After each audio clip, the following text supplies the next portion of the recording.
So hello guys, రేపైతే మనం ఎంతగానో ఈగర్గా వెయిట్ చేస్తున్న కళ అయితే నెరవేరబోతుంది. అంటే రేపటికి మళ్ళీ ప్రభాస్ అన్న స్క్రీన్ ప్రైజ్కి వచ్చి సంవత్సరం. రేపు కల్కి మూవీ వచ్చి 1 year అవుతుంది అనమాట. 1 year అవుద్ది. సో రేపే కన్నప్ప మూవీ కూడా రిలీజ్ కాబోతుంది. సో వాళ్ళు block buster movie release date రోజు అయితే అనౌన్స్ చేసుకున్నారు అనమాట. సో మ్యాటర్ ఏంటంటే ఇప్పుడు కన్నప్ప మూవీ ఉంది. సో అందులో చాలా క్వశ్చన్స్ అయితే ఉంటాయి. నాకు మెయిన్గా అనిపించిన క్వశ్చన్ మీతో డిస్కస్ చేసే ప్రయత్నం చేస్తా.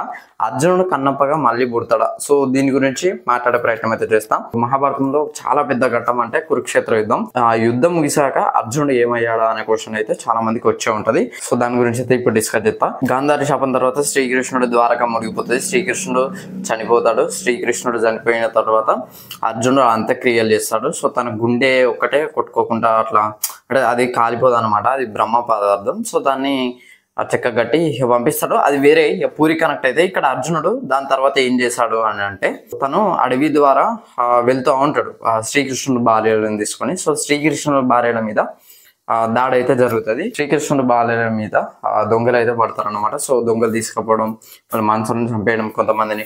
సో అట్లా అయితే చేస్తూ ఉంటారు. అర్జునుడు అయితే తన గాంధీవాన్ని యూజ్ చేస్తాడు. బట్ అదైతే వర్క్ కాదు. సో దానికి రీజన్ ఏంటంటే తన అవతారం చాలించే సమయం అయితే వచ్చింది. దానికి ఉన్న పవర్స్ మొత్తం పోతాయి. అంటే గాంధీవం ఒక డివైన్ వెపన్ కాబట్టి దానికి ఉన్న టైం పీరియడ్ మందమే. అంటే ధర్మస్థాపన కోసం అది యూజ్ చేస్తారు యాక్చువల్లీ. సో అది అయిపోవడంతోటే దానికి ఉన్న పవర్స్ మొత్తం పోతాయి. సో ఎప్పుడైతే మళ్ళీ దేవుడు భూమి మీదకి వస్తాడో సో అప్పుడు మళ్ళీ దానికి వచ్చే పవర్స్ అయితే వస్తాయి అన్నమాట. సో ఇట్లా ఆకాశవాణి నారదుడు సంథింగ్ వీళ్ళిద్దరిలో ఎవరో ఒకరు అయితే అర్జునుడికి ఈ విషయం తెలియజేస్తారు. సో తన అవతారం చాలించాల్సిన సమయం వచ్చిందని చెప్పేసి 5 ఏం చేస్తారంటే స్వర్గానికి ఆ దారి గుంట కొండల మీదుగా వెళ్తా ఉంటారు అనమాట. సో అది నాకు ఎగ్జాక్ట్గా తెలియదు ఆ కొండలు ఏంటిగా. అంటే హిమాలయస్ అని నేను అనుకుంటున్నా. వాళ్ళు వెళ్తుంటే ఒకరి వెనుక ఒకరు, ఒకరి వెనుక ఒకరు, ఒకరి వెనుక ఒకరు అందరూ కింద పడిపోతా ఉంటారు. లాస్ట్ కి ధర్మరాజు ఒకటే స్వర్గానికి పోతారు. ఇది స్టోరీ. యాక్చువల్ గా తను చనిపోవడం అయితే జరిగింది అర్జునుడు. శివుడికి అండ్ అర్జునుడికి ఉన్న బాండింగ్ ఏంటో తెలుసా? సో ద్వాపర యుగంలో అర్జునుడికి అండ్ శివుడికి చాలా యుద్ధం అయితే జరుగుతుంది ఒక ప్లేస్ లో. ఒక ప్లేస్ వచ్చినప్పుడు సో శివుడితోటి సాక్షాత్ ఎవరైనా యుద్ధం చేస్తుందని అంటే మానవులలో సో తన అర్జునుడు మాత్రమే. అఫ్ కోర్స్ శ్రీకృష్ణుడు చేస్తారు, బట్ ఆయన గాడ్ కదా. సో ఇక్కడ నరనారాయణుడు అంటే నరనారాయణలో ఒకడు నరుడు అన్నట్టు. సో నారాయణుడు శ్రీకృష్ణుడు. శివుడు తన యుద్ధానికి మెచ్చి పాశుపతాస్త్రం అయితే ఇస్తాడు అనమాట. సో అది చాలా గొప్ప విషయం అని చెప్పుకోవచ్చు. దానికి మంచి చెడు తెలియదు అనమాట. అంతం ఒకటే తెలిసి ఆ అస్త్రం వేస్తే యుద్ధం మొత్తం చచ్చిపోతారు అందరు. భూమి మొత్తం నాశనం అయిపోతుంది. అట్లుంటుంది ఆశ్రమ పవర్ అనమాట. అండ్ అర్జునుడికి కన్నప్పకి సిమిలారిటీస్ అయితే చూద్దాం. సో ధనుర్వేదం అంటే ధనుర్విద్య అని చెప్తారు సరే. ఇప్పుడు బాణంతో యుద్ధం చేయడం.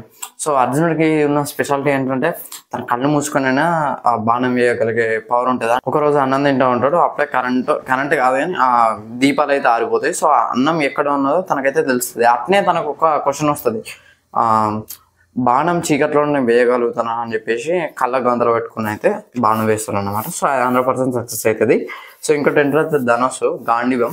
సో గాంధీవం ఏదైతే ఉన్నదో మోస్ట్ పవర్ఫుల్. సో అండ్ దాంతోపాటు ఇక్కడ కన్నప్ప దగ్గర ఒక బావు ఉంటుంది, ఏదో ఒక బావు. బట్ ఆ బావు నేమ్ నాకు ఎగ్జాక్ట్గా తెలీదు. బట్ అది కత్తిలా 2 కత్తుల్లాగానైతే విడిపోతాయి. దానికి కూడా ఒక రీజన్ ఉన్నది.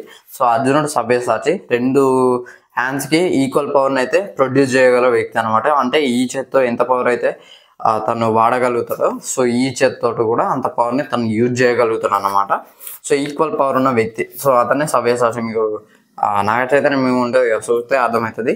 అంటే తనే అర్జునుడు మనకు ఎట్లా తెలిసిందని అంటే సో ఇక్కడ ఒక క్లారిటీ.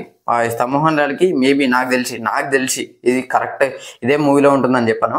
మోహన్ లాల్కి ఫ్యూచర్ లేదా పాస్ట్ తెలిసే అవకాశం అయితే ఉంటుంది అనమాట. ఇకన్నా బాగా పర్ఫార్మ్ చేస్తానని చెప్పేసి నువ్వే కదా ఏకలవ్యుని బొటన వేలు అడిగిందని చెప్పేసి మోహన్ లాల్ అయితే చెప్తాను అనమాట. సో దానికి మీనింగ్ ఏంటంటే దీని వెనుకన్న స్టోరీ ఏంటంటే పాండవులకి కౌరవులకి ద్రోణాచార్యుడు అయితే విద్య నేర్పుతూ ఉంటాడు.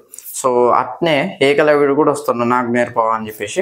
సో నేను నేర్పా అని చెప్పేసి ద్రోణాచార్యుడు అయితే ఏకలవ్యునికి చెప్తాడు. సో ఎందుకు అని అంటే తను ఇది నాకు ఎగ్జాక్ట్ మీనింగ్ తెలీదు. అంటే మేబీ స్తూతుడను సపోజ్. దీని గురించి తర్వాత మాట్లాడుకునే ప్రయత్నం చేద్దాం. సో ఏకలవ్యుడు ఏం చేస్తారంటే నేను కూడా ఎట్లనైనా నేర్చుకోవాలని చెప్పేసి ద్రోణాచార్యుడు వాళ్ళకి విద్య నేర్పడం చూసి సో తను కూడా ప్రాక్టీస్ చేయడం మొదలు పెడతాడు. తన విగ్రహం తయారు చేసుకున్న ఒక చెట్టు కిందనైతే తన విద్య మొత్తం నేర్చుకున్న తర్వాత ఆ స్కిల్స్ ని అప్లై చేస్తూ ఉంటాడు. సో అది ద్రోణాచార్యుడు అండ్ మిగతా వాళ్ళందరూ చూస్తారు అనమాట.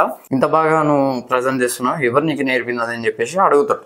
సో అడిగితే ఏకలవ్య అంటే మీరే, మిమ్మల్ని చూసి నేను ఈ విగ్రహాన్ని చూసి ఇట్లా అట్లా అని చెప్పేసి చెప్తాడు అనమాట. సో అది చూసి ద్రోణాచార్యుడికి చాలా సంతోషం వేస్తుంది. ఏకలవ్యుడిని పొగిడినంత ఎవరిని పొగడు అక్కడ ద్రోణాచార్యుడు. సో ఆ టైంలో అర్జునుడు వస్తారు. నేనే కదా మీకు ప్రియ శిష్యుడిని అని చెప్పారు, నా ఒక్కని మాత్రమే ఆ కీర్తి దక్కాలి కదా, మీరు మళ్ళీ ఎవరికి నా ప్రియ శిష్యుడు ప్లేస్లో ఎవరిని రిప్లేస్ చేయనని మాటిచ్చారు కదా అని చెప్పి చెప్తాడు అర్జునుడికి యాక్చువల్. సో అప్పుడు ద్రోణాచార్యుడు తప్పక ఏం చేస్తారు అంటే గురుదక్షిణ కింద ఏకలవ్యుడిని బొటనవేలు అడుగుతాడు. సో బొటనవేలు లేకపోతే తను వేయలేదు కదా. సో అట్లా బొటనవేలు అడుగుడుతోటే ఏం మాట్లాడకుండా ఏం చూడకుండా డైరెక్ట్ తన బాణం తీసి దాన్ని ఉంటుంది కదా బాణం పుల్ల, సో ఆ బాణం పుల్లతో కూర్చి ఆ ఏలు బీకి ఇచ్చేసి ద్రోణాచార్యునికి అయితే ఇస్తాను అనమాట. సో గొప్ప శిష్యుడు అని చెప్పుకోవచ్చు ఏకలవ్యుడు అయితే. అండ్ దీనికి రీజన్ కూడా ఏంటంటే కురుక్షేత్ర యుద్ధంలో ఒకవేళ ఏకలవ్యుడు వస్తే కనుక తను పార్టిసిపేట్ చేస్తే అర్జునుడికి పర్ఫెక్ట్ కాంపిటేటివ్ అయితే అర్జునుడి యుద్ధం గెలవడం చాలా కష్టం అవుతుంది అన్నమాట. సో అట్లా అని చెప్పేసి అడిగిందని చెప్పేసి ఇంకో రీజన్ కూడా చెప్తారు కొంతమంది. అంటే తనకి ఫ్యూచర్ అది ఆ ప్రిడిక్షన్ అయితే ఉన్నది, ఫ్యూచర్లో ఒక యుద్ధం అయితే జరగబోతుంది అని చెప్పేసి. సో కొన్ని స్టోరీస్ ప్రకారం ఏంటంటే ఏకలవ్యుడు కూడా శ్రీకృష్ణుడు బావ అని చెప్తారనమాట.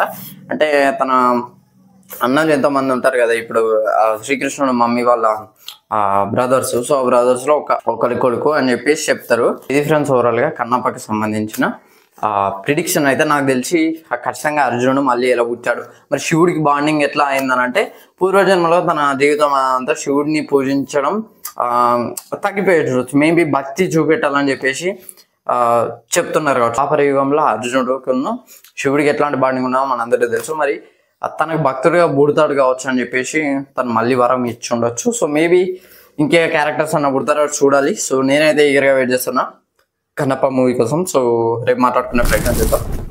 సో వీడియో నచ్చితే లైక్ చేయండి, షేర్ చేయండి, కమెంట్ చేయండి, ఛానల్ సబ్స్క్రైబ్ చేసుకోండి. థ్యాంక్స్.